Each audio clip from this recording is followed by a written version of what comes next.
I think we're gonna start. Good morning, good afternoon, good evening, wherever you are on this planet at the moment. It is a great pleasure to welcome you to the second event of the EECES March 2021 series on how to diversify the Eurasian studies. Today, we will be somehow moving away our focus from activism to the way in which we are studying the region at university level. For that purpose, today's roundtable brings together former and current female students who have studied the Eurasian region to discuss their experiences and ideas on how we can increase the visibility and importance of marginalized and underrepresented topics and voices in the academy. Does the theoretical understanding and conceptualization of the region taught in class reflect reality in the field? And how can we diversify the knowledge production and the teaching in the field of Eurasian studies? And how, finally, does gender shape the experience of getting a degree with a major regional focus? Unfortunately, we had one speaker who had to withdraw from today's roundtable, Paul Goudian, so very unfortunate. Nevertheless, we have an amazing setup and I hope you're all as excited as I am today. Each speaker will have 15 minutes to present, either via PowerPoint or just as you are here. And we will kick off with Shibek Aizarina. Shibek Aizarina is a research assistant at the Oxford Society for Central Asian Affairs. She graduated from Nazarbayev University with a major in political science and international relations and a minor in world languages, literature and culture. Shibek has also worked as a research assistant on a project on polygyny in Kazakhstan and Kyrgyzstan, led by Dr. Helen Thibault. Shibek, the floor is yours. Thank you very much, Jasmine. Thank you very much for everybody who has come today to listen to our opinions on this topic. So I would like to start by addressing two questions that I'm going to share my opinion today. And the first one is, why is that local authors' works are denied recognition? And I'm going to tackle this question from the perspective of the larger context of academia. And the second question is how to engage with the theoretical approaches, with the arguments provided by local Central Asian authors, and overall with their works.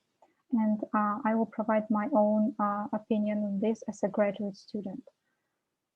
As some of you may have read, last January, Open Democracy published an article written by Dr. Erika Marat and by myself. And this was our article was entitled "Towards a More Equal Field in Central Asia Research." And during writing this article, to be honest, I was a little cautious about the arguments that I would like to make in this article about central inequality in Central Asia research.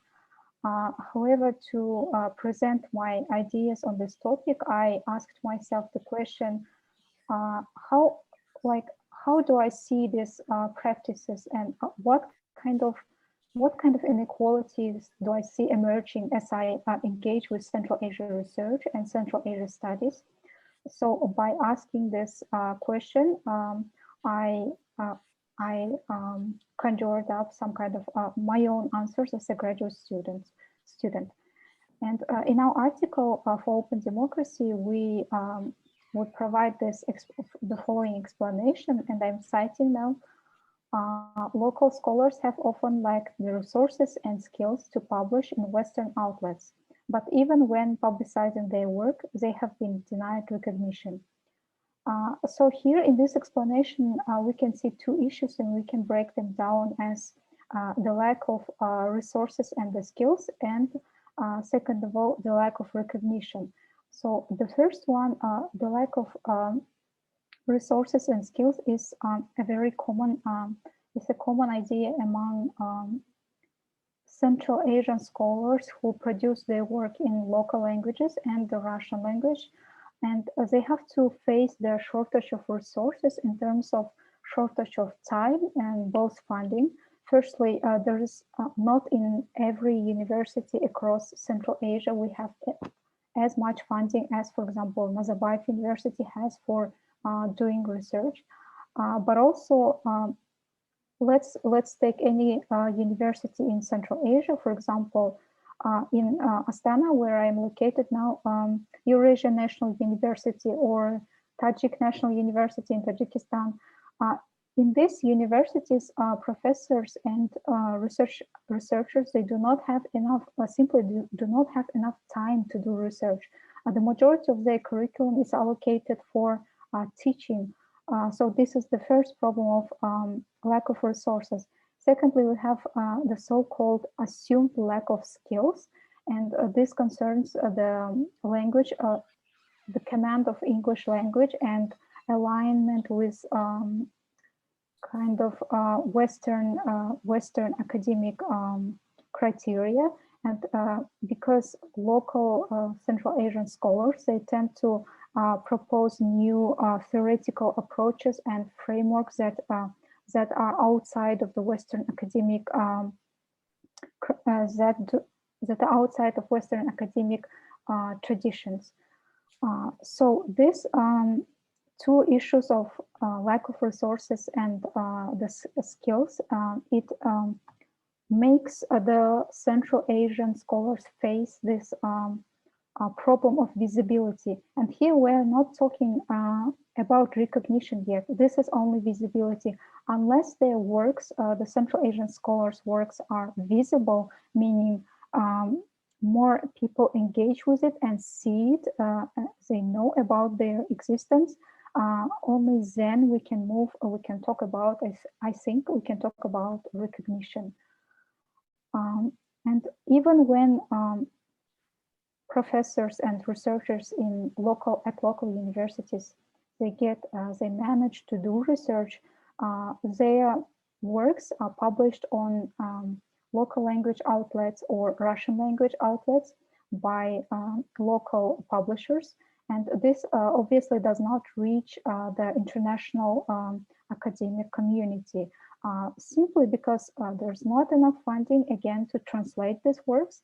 And there is less likelihood that international community, academic community, I mean, in Central Asian studies, will have enough language skills to engage with this works. And this is a practical side of this issue. But beyond the works produced by local scholars in local languages and Russian language, there are also, thankfully, there is also research done in English language. And I think this is a significant step forward, which I myself as a graduate student recognized when dealing with English language works produced by local scholars. So local scholars from Central Asia, and those ones specifically trained outside of Central Asia, or maybe in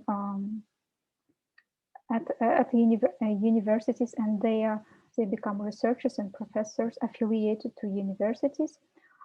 Then their work is more visible compared to the researchers that produce their works in local languages. However, what we see, even if unlike in case with works in local languages, works in English languages, they do not get recognized, even if their visibility is better. Their recognition is not yet there, and it has become visible from the issue of lack of recognition in, for example, specific awards, particularly in book awards. Only like small amount of or none of the works produced by the local scholars have been recognized and allocated some kind of award. So, and overall, right now there are small steps to deal with this issue of inequality in production and recognition of academic knowledge.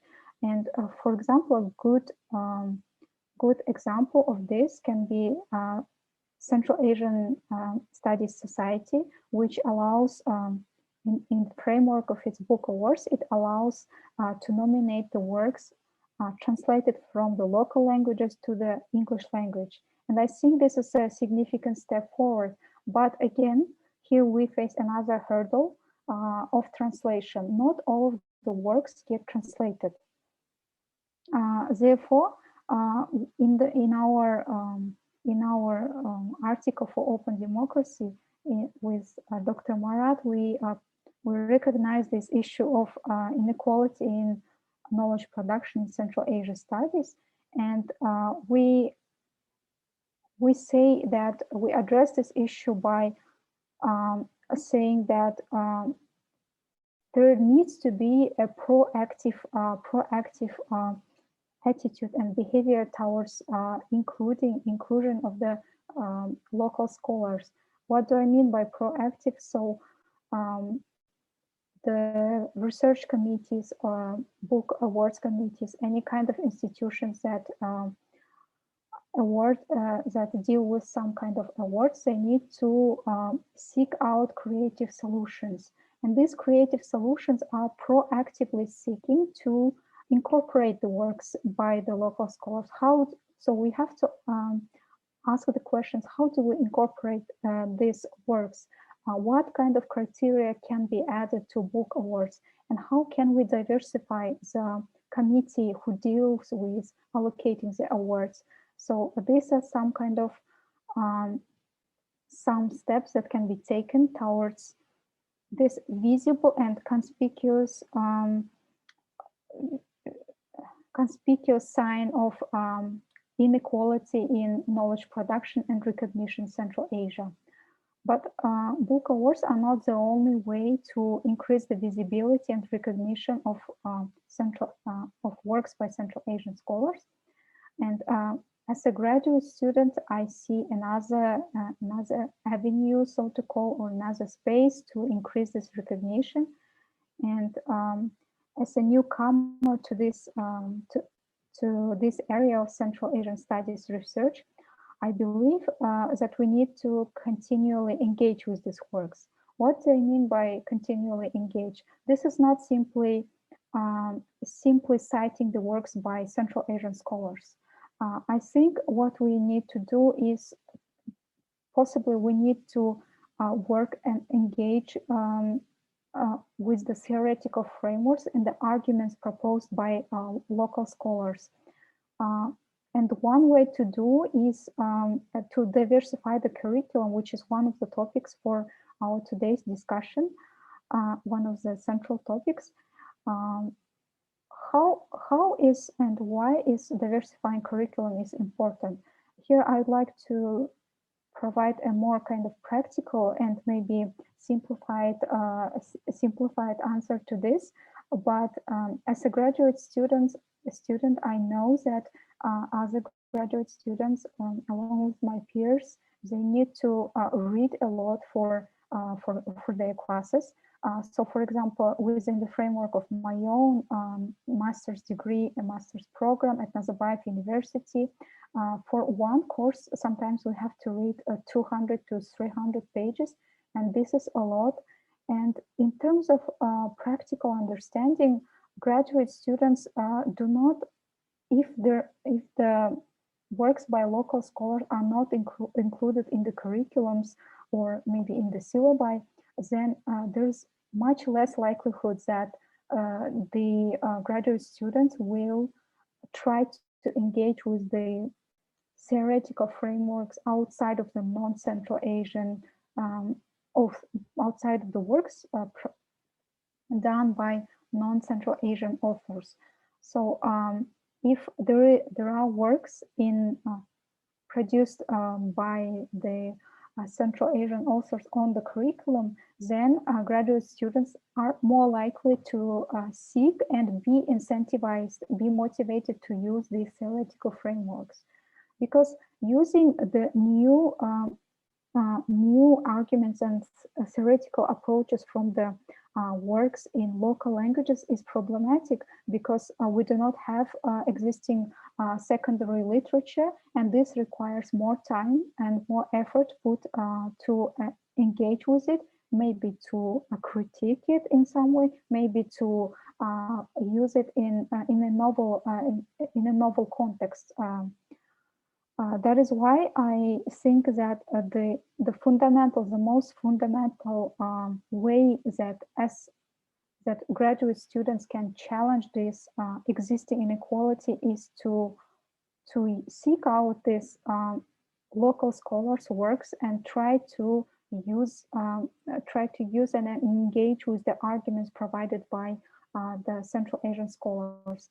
And one of the ways to do this is to go to Oxford Society book database, which is a new tool that we, together with our team at the Oxford Society for Central Asian Affairs, we have compiled this amazing book database where you can find a lot of local scholars and become motivated to engage with it. Thank you.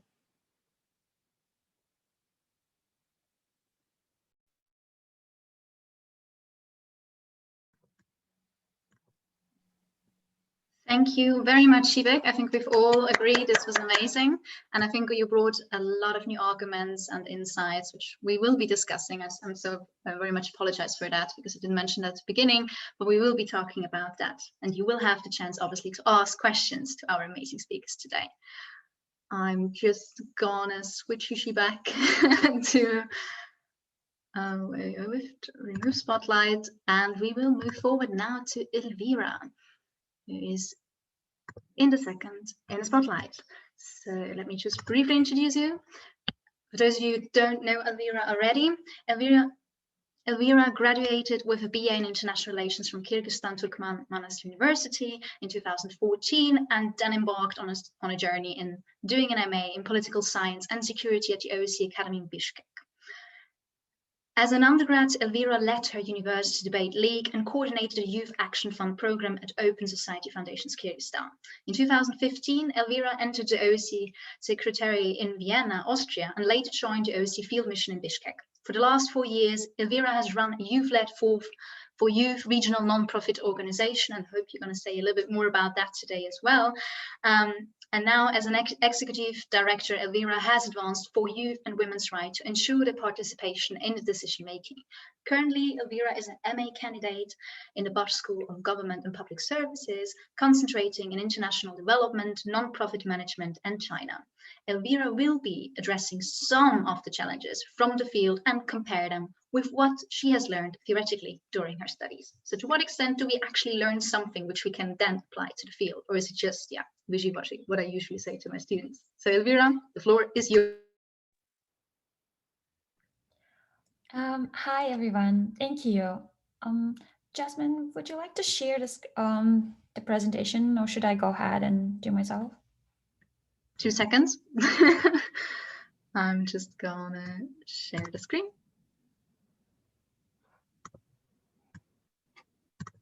Here we go.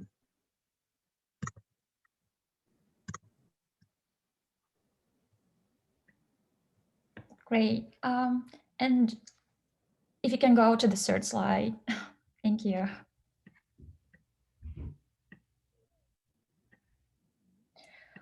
So howdy, everyone. My name is Elvira. I am a political activist and feminist from Kyrgyzstan.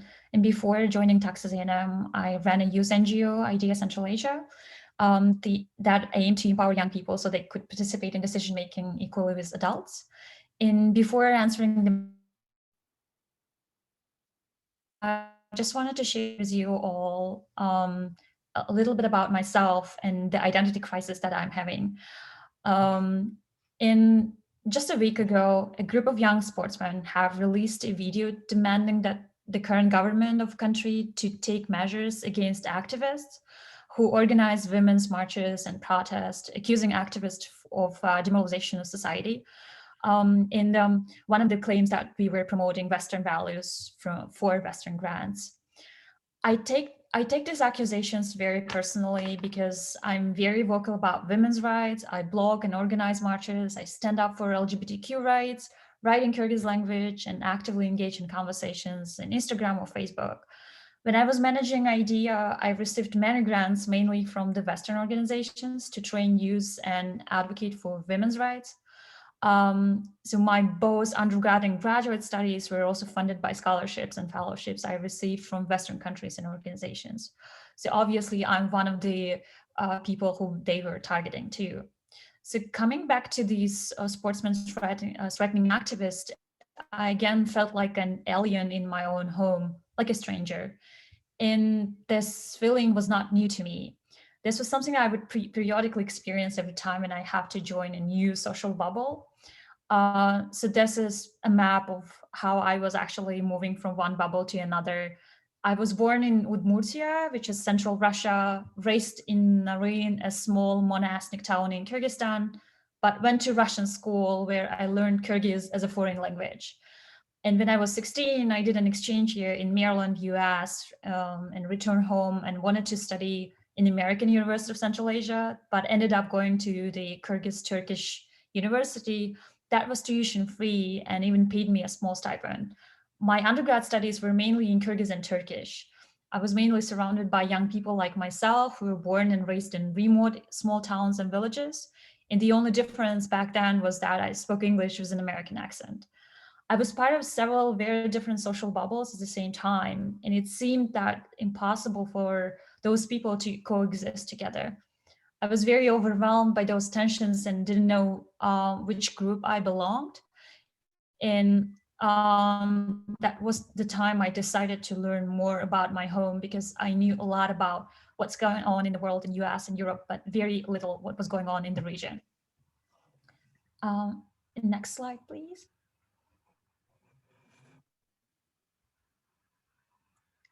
So when I did my undergrad in international relations, by the third year, I think I learned a lot about Turkey, US, European Union, and was expected to have 2 classes in my senior year about Kyrgyzstan's foreign policy and regional organizations. To be honest, I was not interested in Kyrgyzstan's history at all. So these are 2 books that we learn in our high school history classes. So they basically divided into 2 parts, the world history and Kyrgyzstan's history. The latter was always boring, very boring, since classes were based on a dull textbook and that would not describe, they would describe all the facts chronologically. And we have to just memorize the dates and important names. On the other hand, the world history textbook was full of captivating stories and pictures. And it was not until I started working on my bachelor's thesis on border issues between Kyrgyzstan and Uzbekistan when I realized that how little did I know about the region and my own home. Next slide. So this is how I ended up applying to OEC Academy, and the study in OEC Academy was my personal uphill marathon. So this is a screenshot of my first weeks in the academies of the syllabus. It was intense. The curriculum was, the curriculum has changed a lot now. It is less intense, but this was the idea of, since we were coming from the region and having all these contextual issues and gaps in our education, the academy tried to address them in our graduate school. Next slide. So whenever you, next slide. So there are plenty of challenges that we have to face while studying in Central Asia. And 99% of the students were from the region, including Afghanistan, but none of us were ready for a grad school. And here comes our context. We also have to take into consideration when we talk about decolonizing academia as well. So first of all is lack of critical thinking. We all struggled with analyzing and digesting given material. We were not used to question professors or scholars that we read. Our education system did its best to train us to in not memorizing instead of thinking critically. And everything I read about Central Asia while studying in the OEC Academy was so new that I was like a sponge, just absorbing everything, but not analyzing. Writing was another pain. Knowledge of English already made us a privileged group, since there are not really many articles about the region in local languages, unless they're written by state-run think tank or research centers. So another alternative is to read in Russian and write in Russian. But this is also another question, because this is how I ended up reading Alexander Dugin's works on Eurasianism when back at undergrad. And I would probably have become yet another one of the biggest supporters of Ladislav Surkov's sovereign democracy concept if I didn't know English and didn't have access to read in English. But knowing English and being able to read and speak does not necessarily mean to know how to write academic essays that comply with all the standards. And I actually just realized that I have a paper due tomorrow, and I'm starting already having stomach cramps because this is still painful. I'm doing my second graduate school, but writing is not easy still. And the main question that we also had to ask during our academia is that whether or not academia is a safe space for everyone. Is it? I don't think so, because since all our discussions were very close to home, we would get emotional, but also there was a lot of self-censorship. It wasn't easy. It was very easy for me as a Kyrgyz citizen to criticize Turkmenbashis for, and other frivolous initiatives. But it was not easy for Turkmens in our class, even though they studied abroad in Bishkek, but there's no such thing as safe space in academia for them as well, because they felt like they were being watched over and over. So there's huge self-censorship for people coming from illiberal and authoritarian regimes. And because this is a matter of our security, this also matters, and then you can see it in academia as well.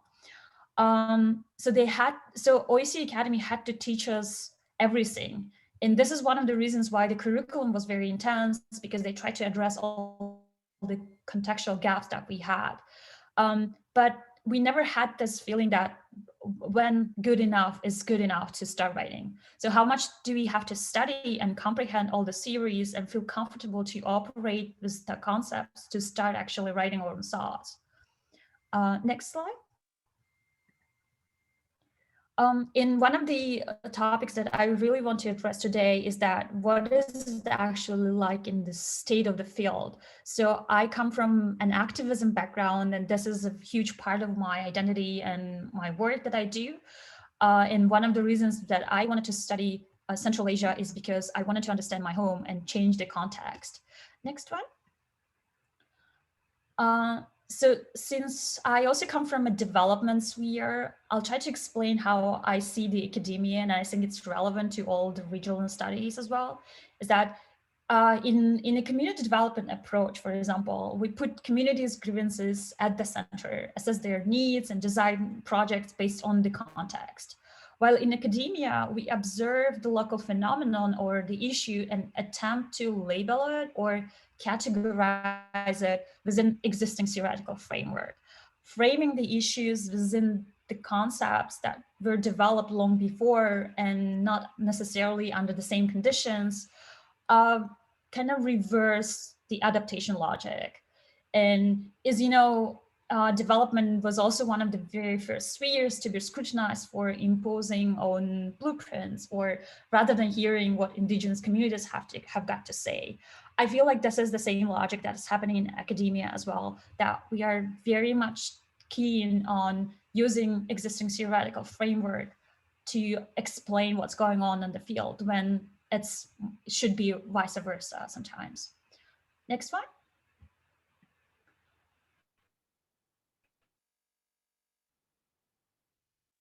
I went to activism after OEC Academy because I wanted to use gained knowledge to change the context and the environment that was surrounding me. And basically main questions that I asked myself after graduating is that, so what's my goal now, and who's my target audience? Who I want to challenge or change? And this questions helped me to realize that policymakers and the community that I work with do not read academic articles written in English. I need to find other means to communicate and interact with own society. And so how my articles are going to change the context. I think knowing who is my target audience also led me thinking that whether or not if I write in English is going to be heard by local community. And the huge another like very breakthrough that came from me is this October when we had this political uprising, when no one was able to come up with solutions, and people who studied politics or knew, at least had theoretical knowledge what to do together with civil society, were not heard at all because we were alienated from the space because we were very much pro-Western rather than pro-Kyrgyz or pro-local. Next slide. And this is how, you know, how to stay objective and position yourself as an observer when you're searching the field that is your home at the same time. How to keep the main question that I would ask myself is that how to keep myself from an active intervention and make sure that I'm not imposing on my on the subject that I'm researching or people that I'm interviewing. And also, I also have to admit that to do research is a privilege. And I totally agree with JPEG that she was raising an issue that you still have to have time and means to dedicate to your research. But when you're in the field and you live there, there's so many things that can actually sway your attention to because the context keeps changing and it's very dynamic. It just needs a lot of active intervention from your side. And another I saw that I also caught myself in is that I try to avoid exercising my knowledge hierarchy, because when you know and you know how to label the existing issues, or you know that this is a kleptocracy, this is corruption that we're talking about, it's very easy to exercise this knowledge superiority and then again lose what's going on in reality too. Next slide. So all this that we're talking about is basically next slide. It just leads us to what to do next. And here are my suggestions, what to do from perspective of an activist and also still studying in academia. So I think that there's, there is space for everyone, and space needs everyone as well. It doesn't matter what background you come from. But I'm not sure if I'm turning a decolonization into a metaphor again by saying that there is space for everyone. But I think that there are some ways how we can also change it too. Next slide. And next one. So I think it's okay for us whenever we research is that we to acknowledge that we all think differently and we write differently, taking into consideration the context that we were just talking. And even though we are trained how to write and we try to comply with the standards, we still may write differently, and this should be acceptable and this is fine. And like another point is that to what extent we still have to use or refer to academic papers and essays that has to be according to the standards to be cited as a source or used as the only source to learn about the region or this topic that we are discussing. I think that the social media or media posts or blogs maybe as also should be used as another source of learning, as well as like people it's okay to invite people who do not agree with political framework or with the theoretical framework that we and I think it's also important to openly talk about the knowledge hierarchy that we were referring to. And another thing is that when we talk about safe space, we should also acknowledge that for most of us, social media is a safer space not just because you can also voice your issues and channel your thoughts, it's because it has less burden on you too. And I think encouraging writing in local languages is very important too, because so we don't feel that we are alienated from our communities just because we switch to speaking English rather than in our local languages. Yeah, so these are my thoughts, and I'm very looking forward to hear your questions. Thank you.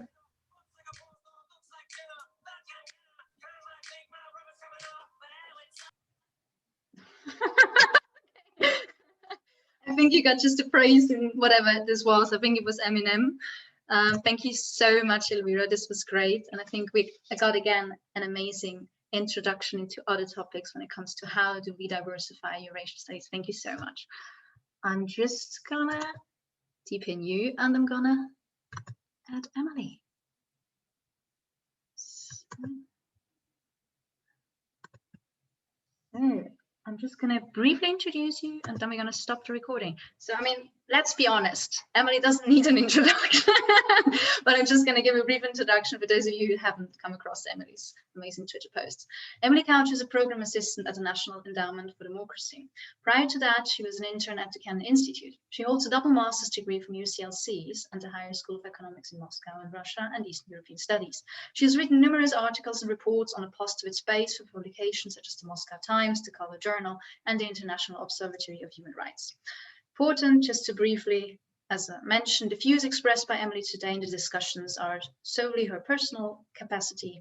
She's voicing them in her personal capacity, and they do not represent the views of her current employer.